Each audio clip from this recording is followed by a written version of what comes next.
As the view opens up to the title screen of Poppy Playtime Chapter 1, a tight squeeze. As an ex-employee of Playtime Co., you finally return to the factory many years after everybody within disappeared. As the view been transitioned, as a cassette put into the TV. As a man with black hair and a suit appears on the screen. Doll ever invented. Her name is Poppy, and she is the first truly intelligent doll in the world. A little girl can talk to her. Poppy gives her answers. She is the first doll actually able to have a conversation with a child. Hard to believe? Just watch. As the view cuts to something else. As a doll with a blue dress and red hair appears on the screen. Poppy's as lovable as a real girl, and she talks like one too. As a girl pulls a string on her back. My name is Poppy. I love you. Can you help me polish As my Poppy shoes? moves one of her feet to show one of her shoes. Just like As a real girl begins polishing one of her shoes. Perfect. Thank you. Her hair As a is girl curly brushes and Poppy's won't come out hair. when you brush it, and smells just like a As poppy the view then flower. shows Poppy Is flowers. there anything else you'd like to say, As the Poppy? words Poppy Playtime for $6. Just like you. What's the time? Playtime! And As the view cuts to show an image of the lobby of Playtime Co.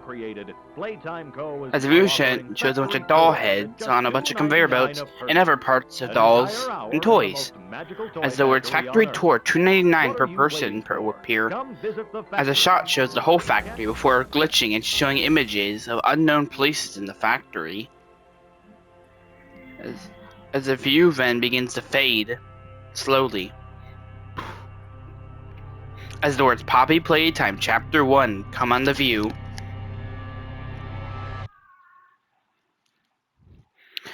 As a note appears, everyone thinks the staff disappeared 10 years ago. We're still here, find the flower. Before showing a poppy flower drawn underneath with a cassette tape and yellow piece of paper.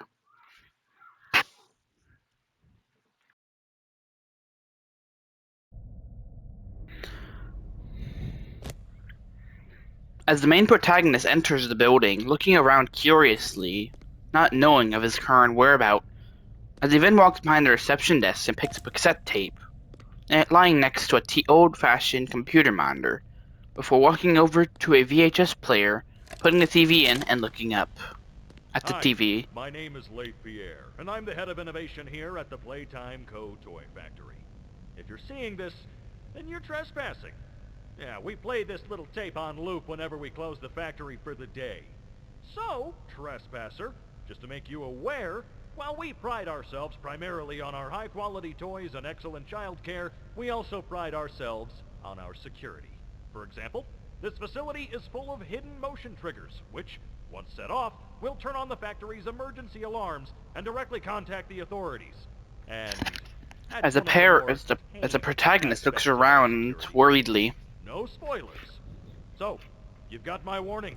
It's not too late to turn around. I just hope that you're certain whatever you're doing is worth it. As the protagonist then goes to a room on the right of where they entered, opening the doors and looking around, seeing a strange-looking train. A train with multiple different colors on it. The protagonist wonders what that could mean. As they begin running to the other side of the room, to the left, where another room sits. With a mysterious color-coded keypad, the player realizes that the colors of the train match perfectly with the code. After unlocking the door, the player makes their way to the left of the room, finding another cassette tape and some weird object and a headless toy for some reason. They then walk over to a TV and slap that bad boy in. As the words Playtime Co. appear on the TV, as the view then shows the grab pack, a device with two hands and is meant to be worn on your back. Tighten the straps, the TV says. Hold both cannons. Pull trigger to fire. Pull again to retract. Hold the grip onto the object. Only fire at small objects. Oh, and do not make sure to not fire at the heads of other employees, otherwise it may cause injuries. The grab bag can also be used to reroute power, as is shown on the TV, as the words "Thank you. Use your grab bag responsibly" appear. Then what's the time? Playtime. As a player, after watching that pointless ass video, walks over and sees a grab pack that they can take for themselves. After the player equips it, they begin messing around with it, using it to shoot random objects, poof them to him, and kinda just goof around. After realizing that they have an indisposable tool at their disposal, they then use it to open up a door behind the reception desk, after going through some turnstiles. As they then walk through those doors, seeing the main mascot, Huggy Wuggy, a tall blue fur-covered figure with a giant red smile and 2 eyes, with the words "Playtime" above him. As a player then walks over to a blue hand to open up the door, but causes a short circuit somehow. They annoyingly try opening the door before hearing something, but then look back to see Huggy now holding the key to open the power room. Once grabbing the key, the player decides to make their way through the door into the power room where they can restart the power. They look around the very bare minimum power room, but then hear something. After not thinking anything of it, they walk over and find a power thing similar to that in the video. After shooting their hand into it, connecting the charge, and realizing what they should do now, they then use it to reroute the power. Once they eventually figure out how to get through here because they're a little dumb, they eventually reroute the power, retract their hand, and then begin to leave. They open the door but realize that Huggy is missing. They frantically look around, panicking, before opening the door just to hurry up and get out of there because they have no idea where the hell he is. After opening it, they see a strange blue hand belonging to Huggy, but after running to it, he slinks away. After opening a door where he came from, they don't see him, so continue on the hallway. Then get spooked by a random vent. No big deal. Then they make their way to another door. Once they open that door, they see a VHS player, a TV, and a staircase. Opting to go up the staircase, the player makes their way up quickly. They find a weird blue power thing and realize that they must put the power things into the power receivers in order to restore power to this area, but then see the crane and realize that's what they need to do. After jumping down, the player looks around curiously for more of those glowing items. They walk around a little bit and find a yellow one. After they stand back up, they look around some more. They find the red one next, realizing they only need the green one. But after crouching and looking around another area, nice little alcove they found, realizing, hey, maybe they can stay in here instead of having to face whatever monsters might be hiding out in the open.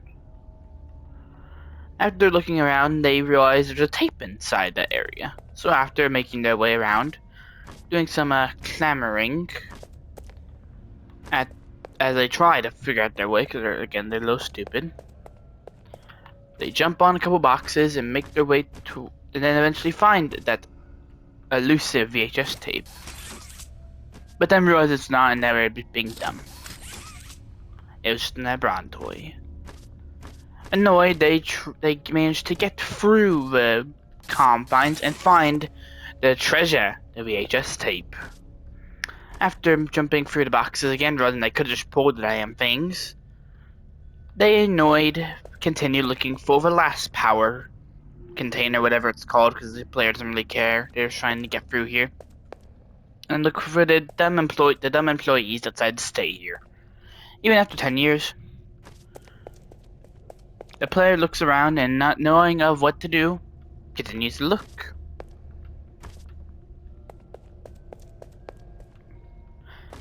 They look high and low, but can't find it. Then they think of the bright idea to look up on the shelves. And then they realize that it was right in front of the damn thing was right in front of them the whole time.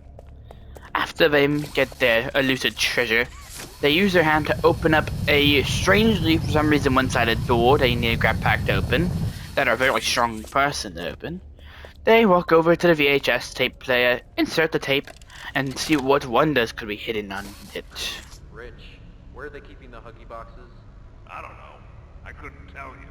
Remember when maintenance left did a sweep of this place? No. Exactly. Nobody in this stupid company knows what they're doing. Oh, I swear, I haven't seen a single box in its place since they started flooding the storehouse with orphanage junk. Right. I get it. It's a nice program and all, on brand, but... it's just hard to be happy about it when manufacturing's on our necks about it, because we can't find stupid Huggy boxes! Rich. The player slaps the TV for no reason. It's for the orphans. I just wish there were less boxes. Anything less would be more habitable. Is that even a word? Habitable. The player, not knowing what that means, and realizing that might be important, that character might just be very important later in the game, inserts the cubes and begins to see what their reward is for all that annoying work of looking around for no reason.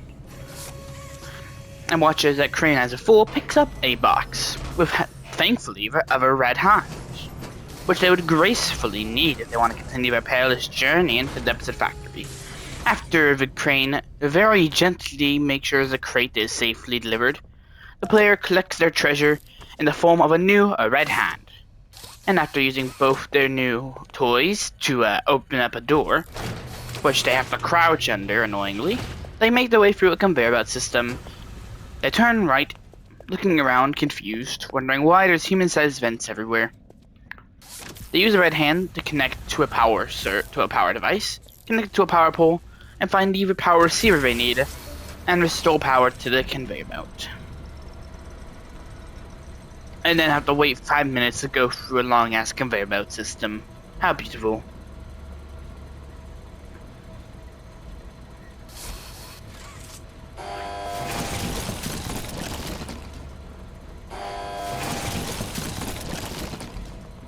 The player, annoyed, taps his feet in anticipation. They then get dropped out like the trash they are. Look around and realize, where the fuck are they? They see a button that says needs power, and they slap it a couple times for no reason, even though there is no power. And they don't bother reading the very long paragraphs with sentences over there. Climb up and make their way through to wherever they are. They see the sign, make a friend machine, and realize that they're in a toy building area. I remember one day we were a kid and came to make toys. Like that one Home Depot program from like a while ago. The player for some reason jumps down and looks around. And then realizes, wait a minute, is that a fucking tape? They look around and see the tape. At least they think they do, and they're not just going crazy.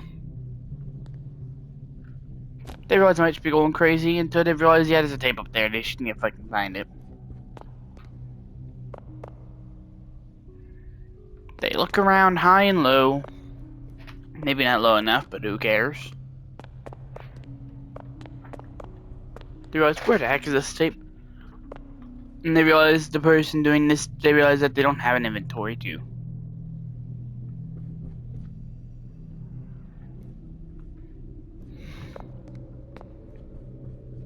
Player annoyed tries to find this elusive tape that they know is somewhere around here,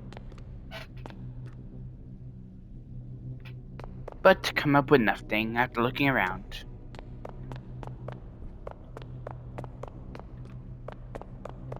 They then decide to go back up the stairs up towards the catwalks above the giant make-a-friend machine.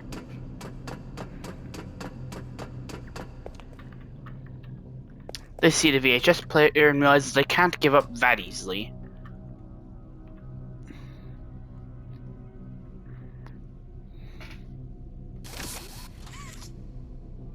They then annoyed look around trying to find this elusive tape.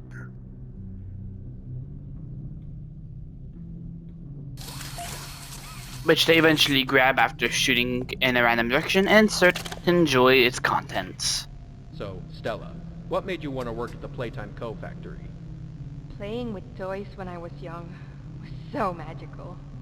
I could go straight from my bedroom floor to anywhere in the world. was such a great feeling. And being able to work at a toy factory, somewhere that can provide kids with that same experience, that's a pretty great feeling too. Sometimes though, I really, really wish I could go back. To being a kid, I mean. And it's weird, because adults are just kids, but older. I don't think anyone ever really feels like an adult, but your body just gets older and older, and then you die. The player chuckled a little bit at the comment. Forever. There's things though, like some trees that can stay alive even while being way older than a person. I mean, the oldest people to ever live are still younger than those. So I guess everyone is always young relative to something. Right? Alright, I think we're getting a little off track. The player thinking about what Stella said and not really giving a crap, continues their adventure. They grab a power unit and see a little catwalk they can use to get across. Catwalk, they think, totally not, foreshadowing a event happening later. Who knows though? They use their big brain IQ to quickly identify what they need to do and restore power to make a friend machine, and then for some reason decide to break their knees by jumping down. After disintegrating their knees, they stand back up and slap the hell out of the button again. They pull levers to release part of the toy. They then realize that why the hell are those eyes following them? As they move slowly to the side, wondering who even thought this was a good idea to build this thing. But ignore it for the time being, and wait to see their probably not so good toy to be seen. And they patiently run around for no fucking reason.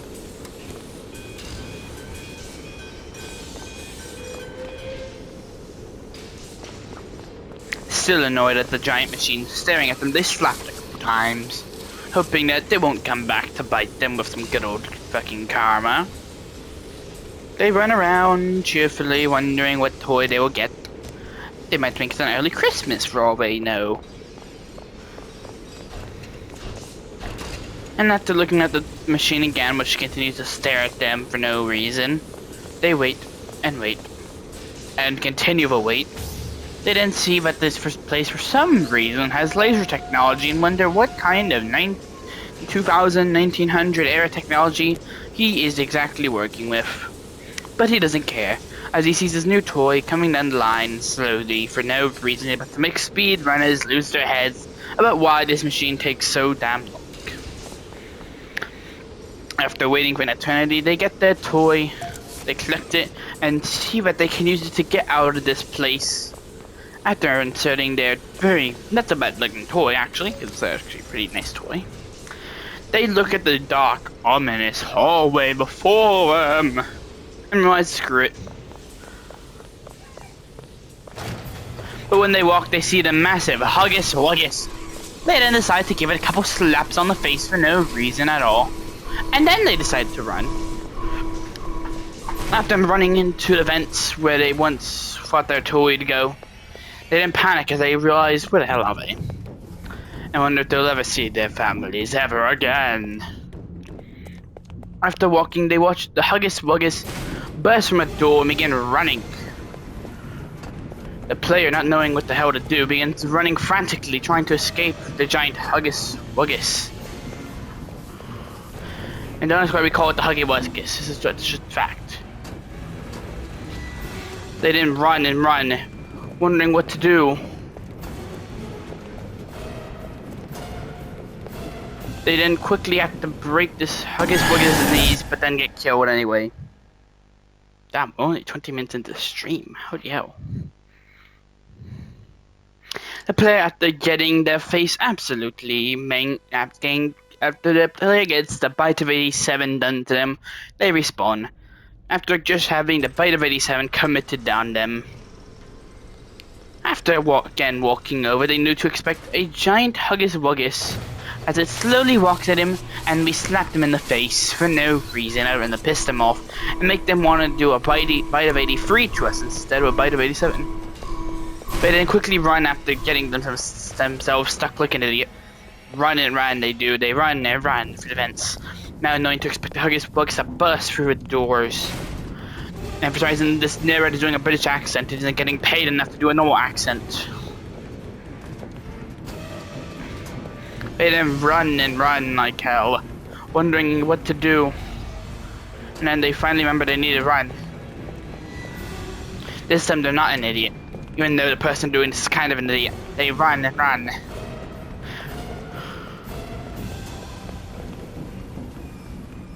The protagonist then manages to duck into an air vent where they think they know they can be safe. Then they see the exit which closes on them.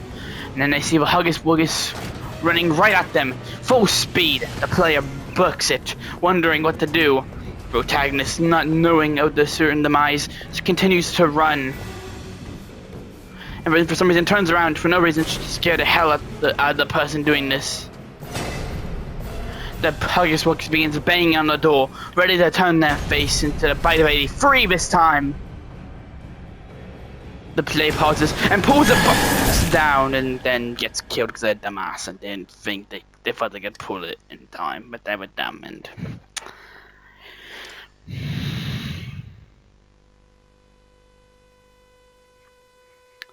After the player realizes they're a very much big idiot for just letting the Huggies Wuggies try to kill them, they try it again, like any newbie person they are. And then they slap the Huggies Wuggies for killing them, even though it was completely skill issue and they were just an idiot. They jump into the vents, this time annoyed that they haven't gotten through this. Then they start running, preparing for the inevitable doom. They begin running, the protagonist not knowing what to do and wondering if Mob will ever give him a second game. Hint, they did. They then jump down, then begin running through the vents again, panicking, breathing in these tight vents for no reason. They then realize they almost crouched too soon before then crouching in the right hole. See, Mob, we aren't stupid. Then they run, get the door shut on them again. See the Huggies Wuggies and slap it with all they got. Then they begin running. Again. Then as they walk backwards just to scare the hell out of the person playing this, they make their way backwards. And then slam the door on the ugly Huggies Wuggies. They then begin trying to pull the box, pull it down and watch the Huggies get absolutely slam dunked to hell where it belongs. The protagonist, now probably full of adrenaline and probably have a couple pee stains and poo stains in their panties, continue on.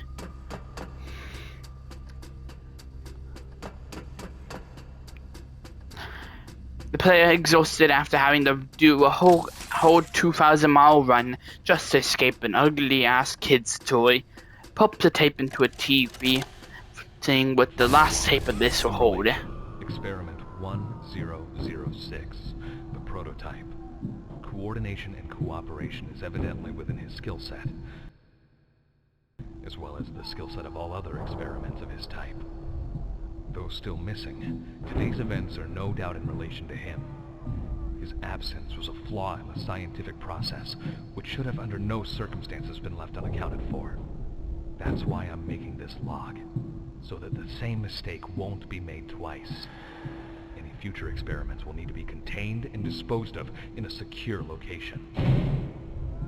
I'm not worried about myself. One breakthrough and I'll be back. We must forge onwards in the name of science, whether those who are beneath us understand it or not. End of... The player, not understanding what low expectations it'll have later on, continues on to see a giant poppy and thinks back to the letter. Realizing that this must be what their co-workers had sent in that letter, they walk in not knowing what to expect. Hearing a creepy ambience, they continue.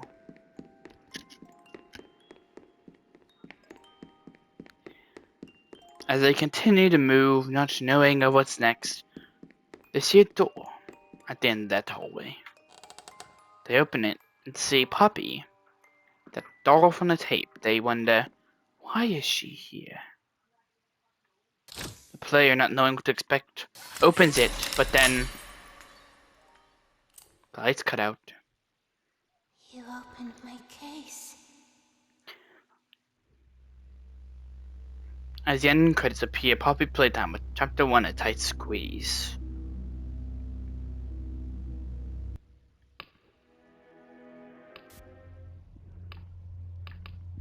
Hello people, this is DJV, I guess you say narrator of this. I hope you enjoyed this video of me narrating what Poppy Playtime. I hope you enjoyed. This is mainly for some of my friends. Shout out to Reese's PCs, which is not actually a YouTube channel name. I wish I remembered their YouTube channel name. I would link them down below.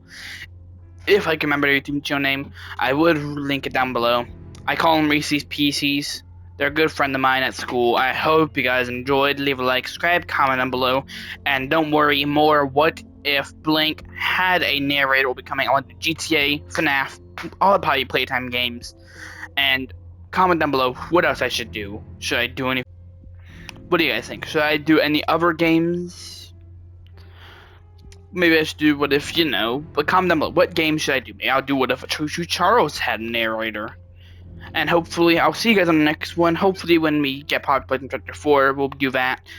Please, Mob, I want it. And, yeah, I'll see you guys on the next one. On the next, what if Poppy Playtime had a narrator. And keep the chaos going, Calamity Crew. And remember, stay awesome.